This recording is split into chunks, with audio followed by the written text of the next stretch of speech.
할렐루야. 오늘은 우리 세반석 감리교회 창립주일 기념 예배고, 특별히 이제 동행심리상담센터 썰림 예배로 주 앞에 나아갑니다. 지금까지 우리 세반석 교회를 인도해 주신 하나님께 감사드리고, 또 함께 기도해 주신 우리 동력자분들, 또 우리 성도님들께 특별히 감사를 드립니다. 제가 부산에 와서 전도를 하다가 이제 많은 한계에 부딪히고, 또 지역의 봉사할 도구를 찾고 있었어요. 이전에는 교회가 생비품을 전달하거나 또 먹을 음식을 전달하거나, 어쨌든 이 사람들과 접촉할 때 전도 물품으로 가지고 가면 어느 정도 열린 마음으로 복음을 받아들이고, 그래서 전도가 된 시절이 있었어요. 어떤 교회는 막 설탕을 나눠주기도 하고 뭘 주기도 하고 하면 어쨌든 교회로 오는 일들이 있었는데, 사실 요즘은 배가 고프거나 좀 어려움이 있으면 동사무소에서도 도와주고 구청에서도 도와주고, 또 사람들의 생활이 이전과는 좀 달리 풍요로운 건 사실이에요. 물론 우리가 TV를 통해서 먹을 게 없어서 간혹 극단적인 선택을 하는 가정을 볼 수 있지만, 대부분은 손을 내밀면 도움을 받을 수 있는 시대가 됐습니다. 제가 우리 많은 분들이 후원해 주셔서 생기품을 가지고 이제 전도를 하다 보니까 고마워는 하는데, 그게 그닥 그분들의 어떤 큰 필요를 채워주지 않는 걸 알게 됐어요. 그냥 한번 스치는 정도로 이렇게 다가가는 걸 봤는데, 그러다가 이제는 교회가 물질로 봉사하는 시대도 끝이 났구나. 더 이상 사람들이 그런 걸로 마음을 열지는 않겠구나. 그렇게 생각하다가 이제 물론 찾아가는 전도도 계속 해야 됩니다. 중요합니다. 우리가 전도라는 건 사람의 일 같지만, 전도는 전하는 게 전도예요. 인도가 어려워요. 인도는 교회까지 데리고 오는 게 인도고, 전도는 전하면 돼요. 근데 인도는 굉장히 쉽지 않아요. 근데 전도를 자꾸 하다 보면 하나님이 내가 전도한 사람은 움직이지 않아요. 때가 안 돼서. 그런데 때가 다 된 사람을 보내주기도 해요. 저는 목회 현장에서 그걸 참 많이 봤어요. 지금도 제가 이 씨름하고 있는 한 사람이 있는데 아직 때가 아닌지 끄떡을 안 해요. 근데 제가 그 사람을 만나려고 몇 번을 찾아가고 전화하고 그래도 끄떡을 하지 않는데, 제가 좀 전에 말씀드린 것처럼 그 사람은 움직이지 않는데 지금 준비가 된 어떤 한 사람이 자기 집에 초대를 해서 어쨌든 기도를 하고 복음을 전하는 그런 일이 있습니다. 그래서 전도는, 찾아가는 전도는 계속 해야 됩니다. 그런데 찾아가는 전도와 함께 좀 사람들이 필요로 해서 찾게 되는 곳이 되기를 원하는 마음을 하나님 주셨어요. 근데 제가 이제 하나님께서 주신 은사가, 전도사 때부터 저를 키워주신 목사님이 결혼도 안 하고 20대 초반인 전도사를 50대시고 40대시고 산전수전 다 겪은 권사님 집이나 이제 장로님 집에 신방을 보내요. 그러고는 강전도사가 가서 좀 말 좀 들어드려, 그리고 상담을 좀 해드려, 그래요. 제가 세상 경험이 있어요. 뭘 할 수 있어요. 근데 우리 목사님께서 늘 강전도사는 이 사람 말을 잘 들어주니까, 이 상담 의사가 있으니까 가봐도 돼. 그러면 이제 사모님께서 옆에서 막 웃어요. 아니, 젊은 아가씨를 왜 그런 아줌마한테 보내냐 그러면서 하면, 이제 사모님 모시고 가서 이런저런 인생 얘기를 사모님이 또 해주면 그게 도움이 돼서 어쨌든 상담을 많이 해주게 됐어요. 근데 이제 여기 지역에 와서 이렇게 저렇게 보다 보니까, 여기 부산 지역은 상담센터가 참 없구나. 서울이나 경기도는 건물 하나, 한 블록 안에 하나 정도는 있어요. 참 많아요, 상담센터가.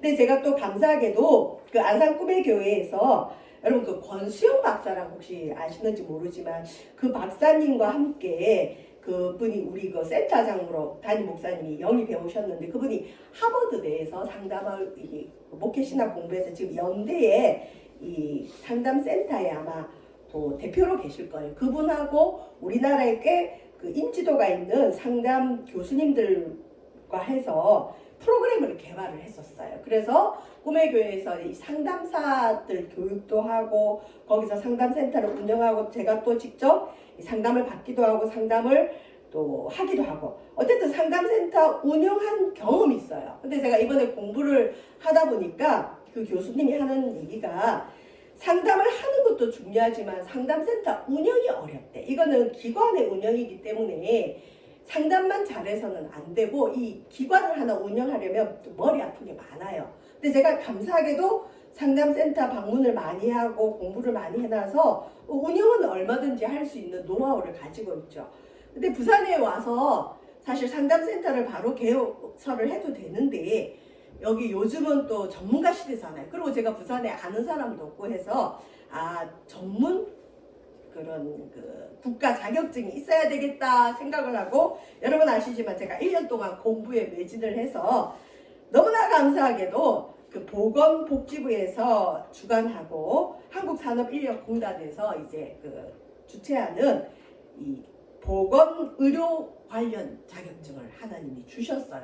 근데 너무 감사하게 이렇게 나중에 알고 봤더니 이게 한 번에 붙는 시험이 아닌데 어쨌든 1년 만에 붙게 하신 하나님의 뜻이 계신 줄 믿습니다. 근데 이 자격증은 물론 상담을 할 수 있는 자격은 제가 이제 경기도에서 서울에서 많이 이렇게 훈련을 받았지만 이 자격증은 심리검사 전문가예요. 그래서 우리가 상담을 하다 보면 어떤 사람을 만나서 한 10회 정도 만나야 알 수 있는 그 사람의 어떤 무의식이나 마음이나 내면의 문제들을 심리검사 몇 가지를 통해서 알 수가 있어요. 그래서 굉장히 도움을 많이 받을 수 있습니다. 그러니까 심리검사가 다는 아니지만 심리검사를 통해서 사람을 빨리 파악할 수 있는 어떤 그런 장점이 있습니다. 그래서 우리 동행심리상담센터는 심리검사와 함께 상담을 겸하게 될 것입니다. 자, 근데 얼마 전까지 교회 목사님들이나 특별히 또 깨어있는 신학자들 중 몇 명 사람들이 책도 써내고 논문도 써내고 실제로 발표를 한 것 중에 뭐가 있냐면, 교회가 복음이 하나님 말씀이 그렇게 나약한가? 하나님 말씀만으로 사람이 변화되지 않는가? 사람의 마음의 아픔이나 정신이 복음만 있고 하나님 말씀만 있으면 내면이 다 치료되는데 왜 기독교가 굳이 내적 치유나 상담이나 심리학에 의존해서 성도들을 치료해야 하나 하는 의문과 비판을 많이 했어요. 맞는 말이죠. 여러분, 복음만 있으면 사람이 변합니다. 하나님 말씀으로 사람이 분명히 변화됩니다. 그런데 언젠가부터 조용히 시작해서 교회 안에도 내적 치유 프로그램들이 있고, 어떤 교회는 상담센터를 운영하기도 하고, 또 교회에서 그 필요를 못 채워주면 성도들 중에는 믿음이 좋은 성도들 중에도 상담센터를 찾아가서 상담하는 그런 분들이 있었어요. 여러분, 왜 그럴까요? 첫 번째, 이제 많은 분들이 우리나라가 왜 이렇게 상담이나 내적 치유에 열광하나에 대해서 연구를 했는데, 그분의 얘기가 어느 정도 일리가 있어요. 지금 이제 우리 부모님 세대들, 어떻게 보면 여러분 세대들은 6.25라는 전쟁을 경험했어요. 이 전쟁이 말이 전쟁이지, 전쟁을 경험하면 사람이 이 먹고 사는 문제, 생명을 유지하기 위해서 그 하나에만 집중하기 때문에 사실 뭐 좋은 인성을 개발한다든지, 자녀에게 부드러운 말을 해준다든지, 부부간에 서로 화목하게 지내다든지 이게 안 돼요. 내일이면 먹고 살아야 될 문제가 없어질 수 있기 때문에 죽기 아니면 살기로 먹고 사는 문제에 집중했던 우리 부모님들이 있죠. 그러다 보니까 바깥에서 하는 일들이 힘들다 보니까 집에 오면 어떻죠? 아이들에게 좋은 말을 하지 못하고 보고 배운 게 또 그거밖에 없으니까 욕을 하기도 하고 소리 지르기도 하고, 그래서 실은 그런 잘못된 부모님의 그런 마음들로 인해서 상처받은 세대들이 저희 세대나 저희 윗세대들이에요. 그러다 보니까 이 사람들이 자녀를 키울 때 우리 부모님은 우리에게 폭언을 하기도 하고 소리도 지르기도 하고 밥만 먹여주면 됐는데, 요즘 아이들이 어디 밥만 먹여준다고 좋은 부모라고 하나요? 소리 질러도 안 되고 아이들 마음도 살펴줘야 되고 하여튼 복잡해요. 그러다 보니까 배울 곳이 없잖아요. 그러다 보니까 내적 치유나 상담들을 통해서 이 사람들이 치료를 많이 경험합니다. 자, 오늘 본문에 그럼 우리 기독교가 나약한 기독교여서, 우리가 가진 복음이 연약해서, 하나님 말씀이 연약해서 이런 상담이나 마음에 집중해야 되느냐? 아니에요. 메시아이신 우리 예수님이 이 땅에 오신 목적이 메시아이신 우리 예수님이 오셔서 이 땅에서 하신 일 중에 하나가 바로 오늘 본문 우리가 읽은 말씀인데, 마음이 상한 자를 고치며. 여러분, 예수님이 이 땅에 오신 목적도 마음이 상한 자들을 고치는 일을 위해서 이 땅에 오셨습니다. 그리고 실제로 이런 일을 우리 예수님은 해 오셨습니다. 여러분, 마음이 상했다 무슨 뜻이죠? 상처받았다. 마음에 상처를 입었다. 우리가 여기에 어떤 이 칼이 닿으면 이 피부에 피가 나고 상처가 나듯이 우리 마음도 상할 수가 있어요. 근데 이 마음이 상한 자를 고치시기 위해서 이 땅에 오신 예수님이 마음이 상한 자를 고치기 위해서 복음을 주셨습니다. 자, 마음이 상한 자가 어떻게 고침을 받을까요? 우리 주님께서 주신 성령과 말씀으로 분명히 고침받을 수 있습니다. 이게 예수님의 사역이고 메시아가 오신 목적 중에 하나입니다. 서로는 이제 마음에 대한 얘기를 좀 했는데, 우리나라에도 이런 얘기가 있죠. 마음을 바로 써야 복을 받는다. 세상 말이지만 이 땅의 복도 마음에 따라 틀려져요. 물론 마음이 바뀌면 행동이 바뀌고, 행동이 바뀌면 습관이 바뀌고, 습관이 바뀌면 운명이 바뀌지만, 마음에서 시작하지만 행동도 물론 바뀌어야 되죠. 근데 행동이 바뀌기 위해서는 이 동기가 부여돼야 되는데, 동기가 부여되는 데는 마음이 바뀌는 것이 굉장히 중요합니다.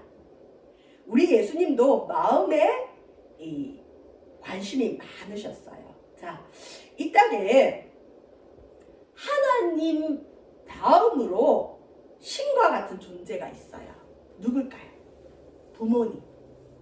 부모는 실은 자녀에게, 어릴 때 자녀에게는 신과 같은 존재고 거의 하나님 같은 사랑을 자녀에게 줍니다. 근데 부모가 아무리 완벽해서 풍성한 사랑을 준다고 해도 그 지나친 사랑이 자녀에게 상처가 될 수 있어요.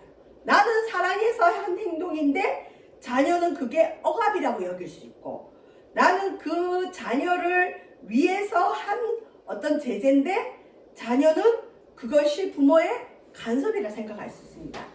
이 땅에 모든 사람은 죄인이기 때문에 죄인인 사람이 아무리 풍성한 사랑을 쏟아부은들 완벽한 사랑을 줄 수는 없어요. 그래서 우리 사람은 부모와 자녀 간에도 서로 상처를 주고 상처를 받기도 하고, 어쨌든 상처가 있습니다. 그리고 이 상처도 죄입니다. 어떤 사람은 상처는 그냥 덮어두면 되는 걸로 생각해요. 아니에요. 우리 예수님은 상처를 드러내서 그 상처를 고치시기를 원합니다. 여러분, 상처가 건드려져야 죄의 문제가 해결돼요. 흔히 쓴뿌리라 그러거든요. 자, 우리 예수님은 이런 말씀을 하셨습니다. 어떤 사람의 마음은 옥토, 좋은 밭과 같아서 하나님 복음이나 말씀이 떨어지면 30배, 60배, 100배 열매를 맺는다라고 얘기했습니다. 그래서 교회를 다니면서 저 사람 변했어, 저 사람 복을 받았어, 저 사람 보니까 하나님이 정말 있구나 하는 사람, 기적의 주인공들, 간증의 주인공들 보면 30배, 60배, 100배 열매가 많이 드러나요. 근데 예수님이 옥토만 얘기하지 않고요. 마태복음 13장에는 4가지 밭의 비유가 있습니다. 유튜브에 정리가 되어 있는데, 첫 번째, 길가밭. 자, 교회에 오고 복음을 접하는 사람들, 특히 성도들 중에도 길가와 같은 밭을 가지고 교회를 왔다 갔다 하는 분이 있어요. 근데 이런 분들에게는 죄송하지만 30배, 60배, 100배 열매가 없어요. 근데 많은 사람들이 그 사람을 보면서 예수님 믿어도 별 소용이 없구나, 저 사람 보니까 뭐 교회가 특별한 거 없는 것 같는데 우리와 똑같네, 이렇게 생각할 수 있어요. 여러분, 길가는 어떻죠? 사람들이 왔다 갔다 하죠. 근데 예수님이 뭐라고 했느냐? 사람의 마음 중에 길가에 같은 사람은 길가에 씨는 뿌려져요. 여러분, 씨는 문제가 없어요. 하나님은 문제가 없어요. 하나님 말씀은 문제가 없어요. 하나님 복음은 생명이 있어요. 근데 아무리 생명이 있는 복음이, 하나님 말씀이 떨어지는데 어디에 떨어지냐? 길가에 떨어지면 성경에는 새들이 와서 먹어버려요. 길가에 있으니까 이게 흡수가 안 되잖아요. 그리고 밟히기도 하고 새가 와서 얼른 먹어요. 근데 제자들이 나중에 묻죠. 주님, 그 마음의 비유가 뭡니까? 물었을 때 주님이 해석을 해서요. 여러분, 길가에 뿌려진 길가에와 같은 사람의 마음은 어떠냐? 하나님 말씀 받기는 받아요. 듣긴 들어요. 그리고 수긍도 해요. 아멘도 합니다.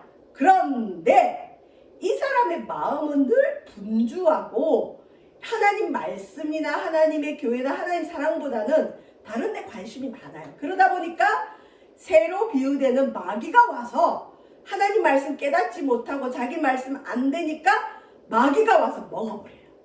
여러분, 우리가 하나님 말씀 다 듣는다고 열매 맺는 게 아니라 말씀을 마귀에게 빼앗길 수 있어요. 마귀가 들락날락하는 마음이 있어요. 바로 길가와 같은 밭입니다. 여러분, 농사 짓는 사람이 길가에 농사 잘 안 짓죠. 근데 어쨌든 교회를 다니면서도 이 하나님 말씀 안에, 은혜 안에 들어오지 못하고 길가와 같은 사람들은 말씀을 듣긴 듣지만 마귀가 언제든지 들락날락하면서 그 사람에게 하나님의 열매가 맺히지 못하도록 말씀을 빼앗아 갑니다. 듣긴 들었는데 몰라요. 사실 저와 여러분도 주일날 설교 들은 것이 일주일 내내 그 말씀 내 말씀 되어서 그 말씀 붙들고 살고 그 말씀 열매 맺으려고 노력하기보다는 듣고 아마 이 교회 문 바깥으로 나가면 잊어버리는 경우가 있어요. 근데 여러분, 말씀은 잊어버리지 말고 내 말씀으로 주시고 하나님 말씀으로 주신 걸 믿고 마음 깊이 붙들고 있어야 돼요. 자, 길과 같은 밭이 있고, 그 다음에 돌밭이 있어요. 돌밭. 흔히 이런 돌밭은 이제 전도하는 분들이 이런 얘기를 해요. 예수 믿고 축복받읍시다, 예수 믿고 구원 얻읍시다 하면 어떤 사람은 그러기도 하고 어떤 사람은 그냥 무관심한데 어떤 분들은 그냥 화를 버럭 내는 분들이 있어요. 그리고 그냥 대적하는 분이 있는데 이런 분들은 큰 돌을 가지고 있다라고 표현을 하시더라고요. 아, 오늘 돌 하나 제거했다, 그렇게 표현을 해요. 돌밭은 여러분 큰 돌이 안에 있어요. 근데 겉에는 흙으로 덮여져 있기 때문에 거기에 돌이 있는지 없는지 우리는 몰라요. 근데 어쨌든 거기도 뿌렸는데 처음에는 흙이 있어서 씨가 좀 자라요. 싹이 나요. 근데 뿌리를 내리는 과정 가운데 이 뿌리가 감싸기 너무 큰 돌이 그 안에 숨겨져 있는 거예요. 그러니까 이 씨는, 싹은 자라긴 자라지만 뿌리를 못 내려서 어떻게 될까요? 금방 말라 죽습니다. 그러니까 이런 경우는 처음에 교회 좀 오다가 좋다, 은혜 받았다, 뭐가 있는 것 같다, 믿어봐야지 했는데 이 사람 마음에는 큰 돌, 장애물이 있는 거예요. 장애물. 여러분, 물론 나무가 이렇게 뿌리 깊이 내릴 때는 잔잔한 바위, 돌 같은 걸 감싸요, 뿌리가. 근데 그건 큰 나무들이고 이제 씨가 뿌려져서 싹이 나야 될 그런 식물은 큰 돌을 만나면 뿌리가 흙에 자리 잡기도 전에 돌로 인해서 말라 죽습니다. 이런 경우는 이 사람 마음에 큰 장애가 있는 거죠. 큰 상처가 있는 거죠. 쓴뿌리가 있는 거죠. 이 사람에게는 하나님 말씀이 열매 맺으려면 이 돌을 깨야 돼요. 이 돌을 깨서 우리 호세아서 10장 12절에 보면 너희 묵은 땅을 기경하라. 여러분, 농사 지을 때 봄 되면 겨울 내내 꽁꽁 얼었던 그 땅에 씨를 못 뿌리니까 기구를 가져와서 또는 호미로 그 땅을 보들보들하게 파서 기경하죠. 우리의 마음에 하나님 말씀이 떨어져서 30배, 60배, 100배 열매가 맺으려면 우리 마음밭이 기경돼야 돼요. 여러분, 이 마음밭이 기경되는 시간이 언제냐? 기도하고 말씀 듣고 회개하는 시간이에요. 이전에는 교회가 모이면 기도를 많이 했어요. 기도회도 많았어요. 그리고 기도회 자리에 사람들이 많이 나왔어요. 기도 외에는 방법이 없어서 너무 많이 기도하러 왔고, 기도 오면 회개가 반드시 있었어요. 교회 오면 반드시 예수님의 말씀처럼 회개하라 천국이 가까웠느니라 이 말씀에 기초해서 회개했어요. 그래서 도둑질하는 사람은 도둑질을 회개하고, 자기가 다른 사람에게 손해준 거 갚기도 하고, 어쨌든 죄의 끈들을 끊어버렸어요. 목사님들도 회개하라고 말했고, 목사님도 회개했고, 성도들도 회개해서 실은 이 돌들이 깨질 수 있는 여건들이 됐어요. 근데 솔직히 여러분, 요즘은 교회 와서 회개하자는 말을 듣기가 쉽지는 않아요. 그리고 회개하자는 말을 하기도 쉽지는 않아요. 사람들이 얼마나 연약하고 감성적이냐면 그냥 자기 위로받고 싶어서 오는 사람이 많기 때문에, 그런 연약한 사람들에게 회개를 얘기했다가는 뭐 주님 믿기도 전에 다 도망가 버리니까 마음이 돌받치든 말리든 그냥 냅두는 거예요. 그러니 교회를 10년 다니고 20년 다니고 예배를 아무리 많이 드려도 안에 돌이 있는 사람은 나중에 대화를 하다 보면 옛사람, 예수 믿기 전에 그 사람 그대로 있어요. 그래서 옛날에 짓던 죄 더 짓고 있어요. 여러분, 교회를 다니는데 죄가 멀어지는 게 아니라 더 죄와 가까워지는 사람이 있더라는 거죠. 그러면 이런 사람들을 붙들고 회개해서 변화되면 좋지만, 이런 사람들을 냅두면 안 되잖아요. 그 돌을 깨야 되는데, 그 마음의 응어리들, 상처들, 이 더러운 것들을 제거해야 되는데, 그 마음의 그 묵은 땅을 기경하는 역할을 뭘로 하느냐? 여러분, 회개가 안 되니까 뭘로 할까요? 상담을 통해서 하는 거죠. 과거의 행적을 묻고, 과거에 어릴 때 어떻게 자랐는지. 왜냐하면 지금의 그 사람은 과거에 그 사람의 시간들이 쌓여서 그 사람이 된 거거든요. 그러니까 어떤 상처가 있거나 충격이 있거나 그 사람이 그런 죄를 지을 수밖에 없는 배경이 있죠. 상황이 있죠. 여러분, 그 사람의 어떤 성격의 문제는 흔히 그 신경의 문제라 그래요. 이렇게 마음의 문제고 상황의 문제가 있어요. 근데 이런 심리적인 문제를 가진 사람은 회개를 통해서든 말씀을 통해서든 변화되든지, 안 되면 상담을 통해서도 자기가 자기를 모르니까 깨야 돼요. 모르면 심리 검사를 해서 자신의 숨어있는 어떤 무의식을 드러내는 거죠. 좋아서 상담이고 심리학이지, 신학적으로 보면 연약함, 죄를 뜻해요. 그래서 이 초반에 기독교 학자들이나 목사님들이 복음이 그렇게 약하냐, 말씀이 그렇게 약하냐, 왜 심리학에 의존하느냐, 그게 아니라 복음은 약하지 않아요. 말씀은 약하지 않아요. 그러나 오늘 현대인들의 마음이 너무 약합니다. 그리고 교회가 너무 약해졌어요. 교회에서 더 이상 회개를 외칠 수가 없고, 말씀 붙들고 말씀 앞에 정직하게 자기를 보고 회개하고 통회하고 자복하고 죄를 버려야 되는데, 그 시간을 가지지 못하니 괴물과 같은 그리스도인들이 나올 수가 있어요. 괴물과 같은 목회자가 될 수도 있어요. 저와 여러분, 주님은 마음에 관심이 많으셨습니다. 왜? 이 마음의 말씀이 뿌려져서 이 마음을 통해 주님을 만나기 때문이죠. 근데 세 번째로, 가시밭과 같은 마음도 많습니다. 여러분, 가시가 자란 그 땅을 보면 거기 흙이 있어요. 그러니까 거기에 씨를 뿌리면 여전히 싹은 나와요. 그런데 싹이 나오지만 어느 정도 자라려고 하면 가시가 딱 가로막아요. 그러면 그 싹은 자라지 못하고 시들어서 열매는커녕 죽어버리죠. 근데 성경의 예수님은 이 가시밭과 같은 마음은 뭐냐?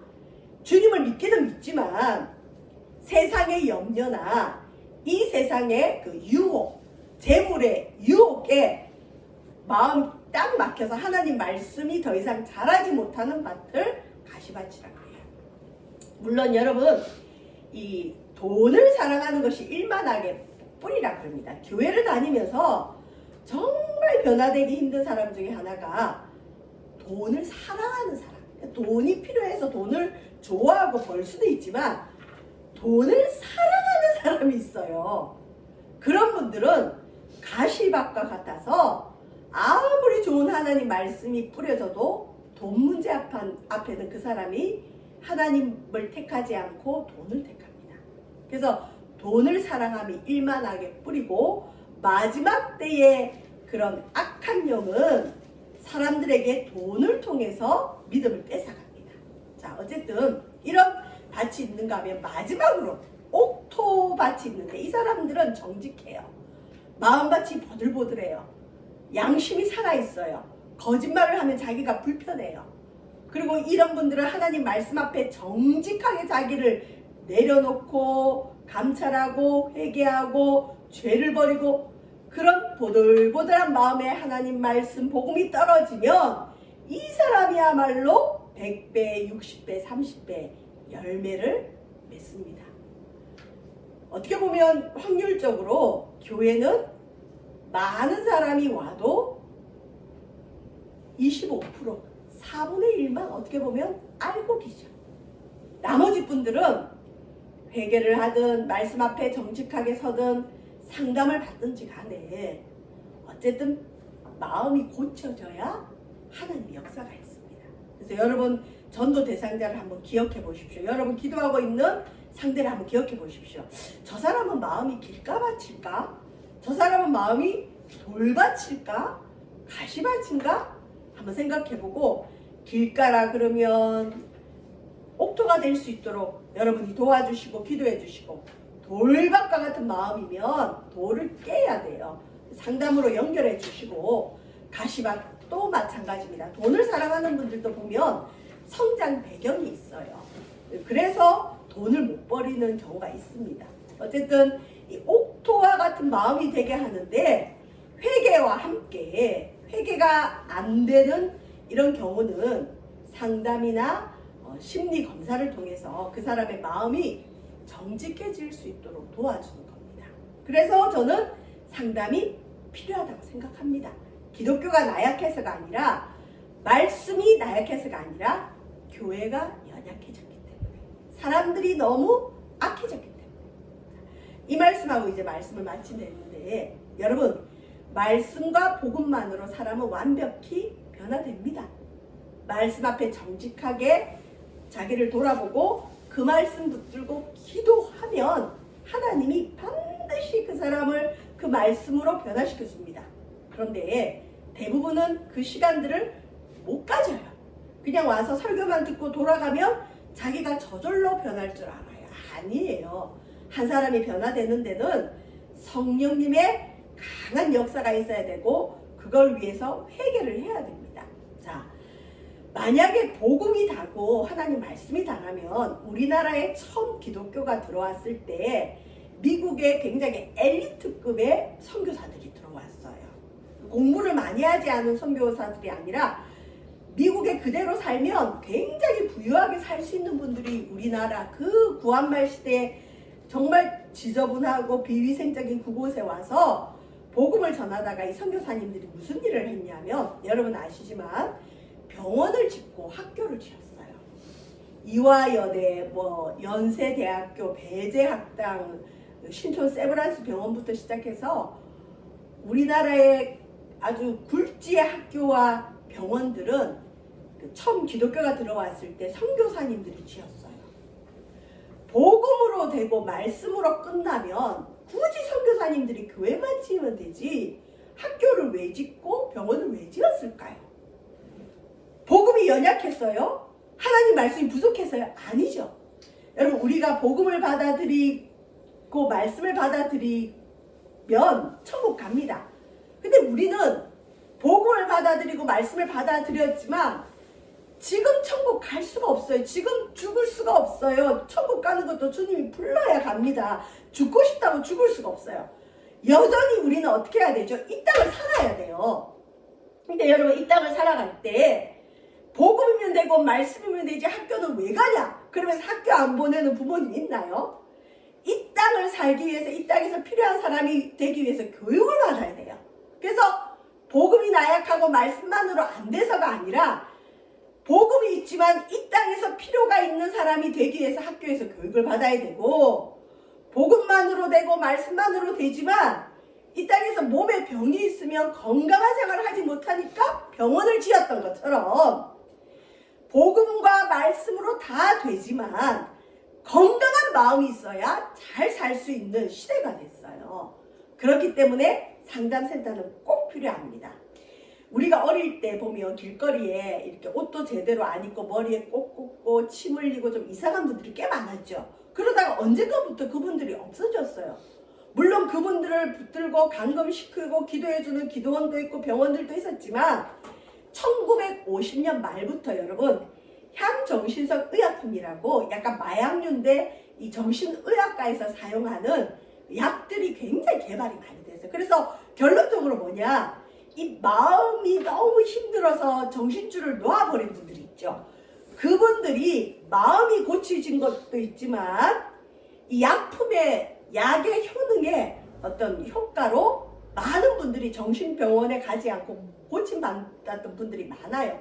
실제로 여러분 우울증에는 그 사람의 마음의 문제도 있지만 뇌에 문제가 있어서 우울증을 겪는 분도 있고요. 호르몬 작용도 있을 수 있어요. 그래서 그런 분들은 약을 먹고 나면 금방 좋아지는 경우도 있어요. 물론 내면에 문제가 있는 분들도 있죠.